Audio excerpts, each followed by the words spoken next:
Entrevista Venevisión, líder en opinión, por tu canal independiente, Venevisión. Amigos, bienvenidos a Entrevista Venevisión. Con el gusto de siempre, les saluda Gregorio Rojas. Hoy nos acompaña en el estudio Leudo González, presidente de Conceturismo. Bienvenido, gracias por acompañarnos. Hola, gracias por la invitación. Podemos hablar hoy, 1 de marzo, de que el sector turismo sobrevivió a la parte más radical de la cuarentena. Sí, no hay duda. Lo que hemos podido sobrevivir estamos vivitos y coleando. No, tenemos que decir, evidentemente, fueron muchísimos meses, largos meses del año 2020 cerrados, en donde desafortunadamente algunos de nuestros operadores turísticos no lograron poder subsistir. Una importante cantidad, diríamos, de estas operaciones ha manifestado no abrir ni siquiera cuando se normalice la situación sanitaria. Pero bueno, también es cierto que un gran número pudo soportar la situación, y a partir del mes de octubre pasado, cuando comenzaron la flexibilización gradual en algunos de los sectores del sistema, comenzamos a operar y poco a poco hemos venido subsistiendo a lo largo de estas últimas, digamos, semanas, ¿no? El carnaval fue una temporada importante, vimos una importante movilización, sobre todo la zona costera, norte costera del país, en donde las ocupaciones reflejaron un importante incremento en determinados lugares. Vimos cómo se movilizó la gente hacia la zona de Morrocoy, hacia la zona de Tucaque, inclusive llegó hasta la zona de la península de Paraguaná, la costa de las playas, y hacia el oriente vimos como hubo una movilización hasta las costas del estado Anzoátegui. Es decir, fue una buena temporada, una temporada que permitió oxigenar a las operaciones turísticas y nos permite ver hacia Semana Santa con algo de optimismo. Ya vamos a abordar el carnaval y Semana Santa en específico, pero quería consultarle en específico de los proveedores de servicios turísticos que están afiliados a Conceturismo. ¿Hay algún número específico de cuántos pudieron haber cerrado, haber dicho que no van a poder recuperarse, no van a poder abrir sus puertas de nuevo, y cuántos sobrevivieron? Mira, nosotros tenemos un censo de aproximadamente unas 1.500 empresas entre todos los sectores que conforman el Consejo. Acuérdate que el Consejo es el órgano que agrupa todas las asociaciones de distintos sectores y a las cámaras regionales de turismo. Correcto. Somos aproximadamente unos 1.500 empresas. En los sondeos que hicimos durante la pandemia, un 30% de las respuestas fue que no tenían posibilidad de poder aperturar. Evidentemente son pequeños, micro, pequeños y medianos emprendimientos que no tienen la posibilidad de tener un músculo financiero que les permite llevar y empujar un poco más la arruga más allá. Y bueno, tuvieron que cerrar sus operaciones y dedicarse a otras cosas, ¿no? Estamos hablando de un 30% aproximadamente de esto. Nosotros, si hacemos una extrapolación al sistema turístico nacional, donde evidentemente hay mucho más que 1.500 empresas, pues nos da cuenta de que efectivamente el efecto sobre el sistema ha sido bastante impactante. Hablamos en específico del carnaval, lo mencionaba hace unos instantes.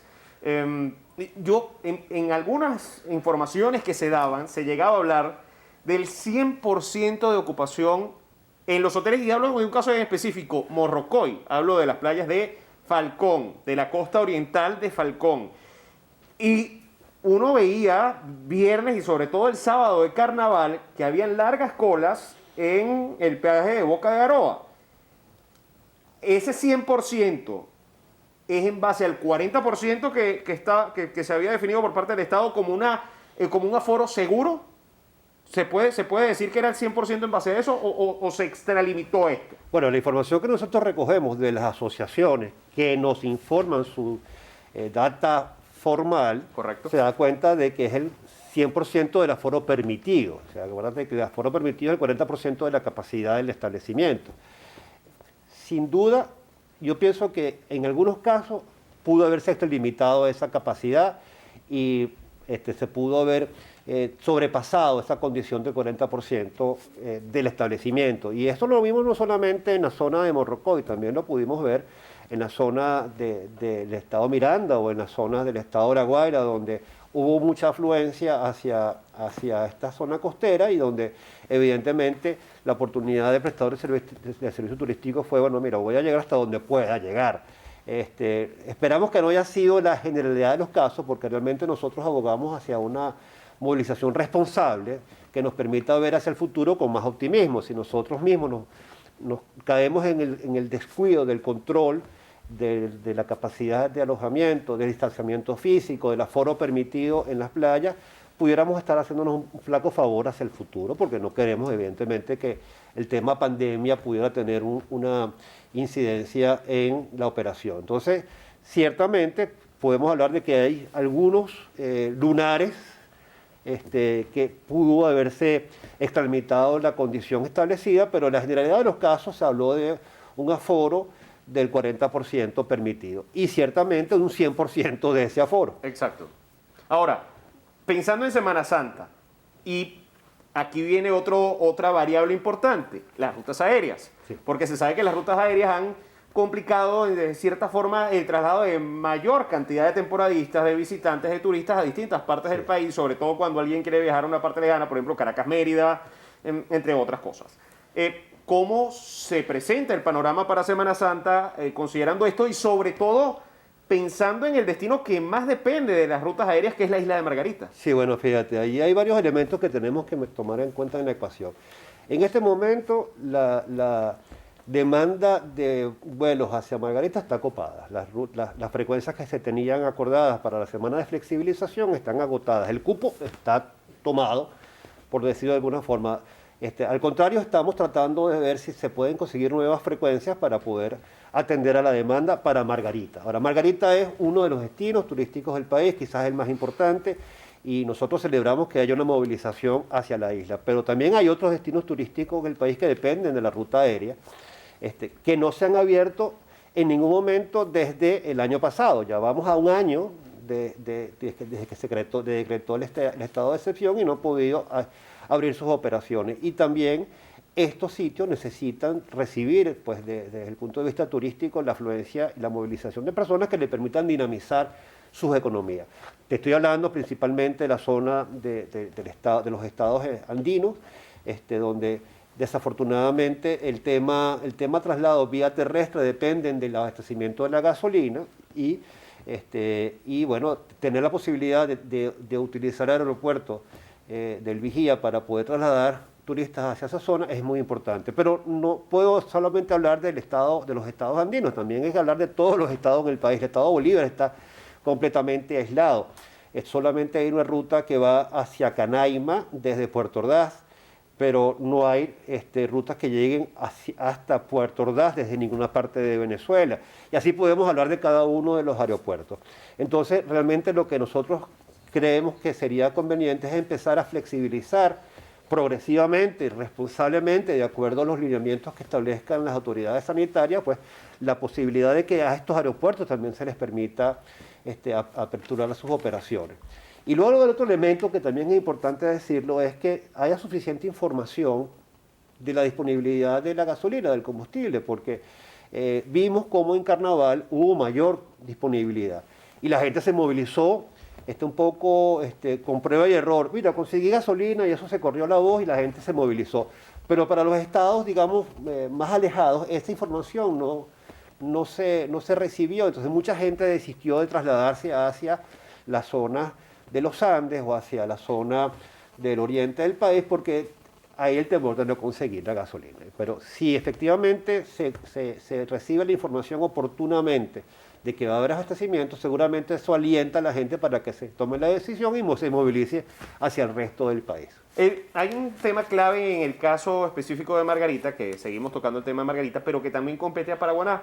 Se ha hablado de que se va a abrir de nuevo la condición de puerto libre para estas dos zonas y sobre todo Paraguaná es una zona que tiene una alta dependencia turística de que exista puerto libre. De hecho, las cámaras de turismo de Paraguaná suele emitir boletines en los cuales expone que hay un descenso considerable en el turismo hacia punto fijo debido a el bajo momento del Puerto Libre. ¿Cuánto puede aumentar esto? ¿Qué proyecciones pueden haber en el caso de que se active? Bueno, mira, no es la posibilidad, ya es un hecho. Sí. Ya salió el decreto la semana pasada, lo cual a nosotros nos llena de mucha satisfacción, porque haya sido pues una solicitud que desde digamos, los esfuerzos de Nueva Esparta, de las cámaras y las asociaciones del sector privado en Nueva Esparta, la Cámara de Turismo, la Cámara Hotelera, la Cámara de Licoreros, la Cámara de Comercio, habían insistido en la revisión del cupo, y finalmente se dio no solamente para Margarita, sino también para la zona de Paraguaná,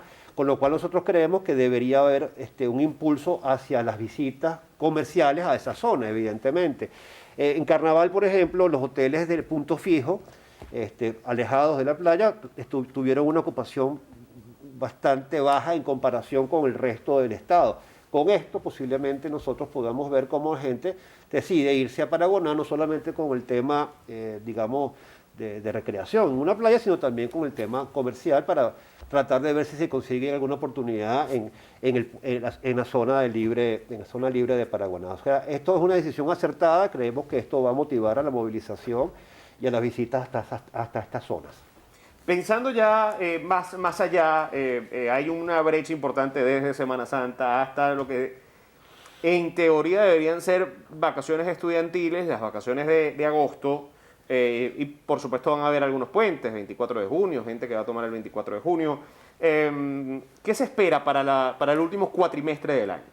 Mira, el sector de turismo no solamente vive de las temporadas vacacionales, y tú lo acabas de señalar, ahora Semana Santa y luego vendrá tradicionalmente la temporada vacacional escolar, un poco su género este año porque no entendemos todavía cómo están manejados los tiempos, y luego saltamos hacia finales del año, ¿no? Pero también el sector vive de los viajes que dependen de condiciones comerciales o corporativas, o de salud, o inclusive de visitas familiares. Entonces, ese digamos, sector, ese mercado debe venirse reactivando progresivamente en la medida en que las condiciones de salud se vayan normalizando. Entendemos que entramos en un proceso de vacunación en los próximos meses. En la medida que se pueda lograr que la vacunación se masifique, en esa medida va a haber más confianza en los traslados y se van a poder aperturar pues el resto de los aeropuertos, se va a tener una afluencia digamos, de personas hacia las distintas zonas del país que permita agilizar la economía de estos sectores, el sector de alojamiento, el sector de restaurantes, el sector de transporte.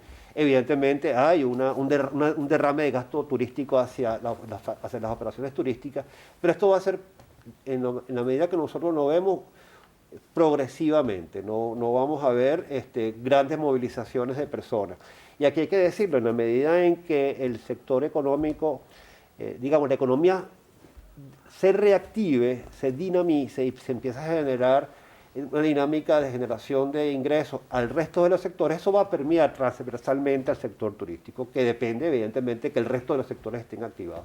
Las proyecciones es que vamos a terminar un año 2021, evidentemente mejor que el 2020, no hay duda, pero todavía en un proceso de, digamos, acoplamiento y de crecimiento progresivo, viendo ya hacia el 2022. Bueno, muchísimas gracias por acompañarnos hoy. A tu orden, siempre a tu orden. Estuvo con nosotros Eleudo González, presidente de Conce Turismo, en Entrevista Venevisión. Amigos, gracias por acompañarnos. Un fuerte abrazo para todos.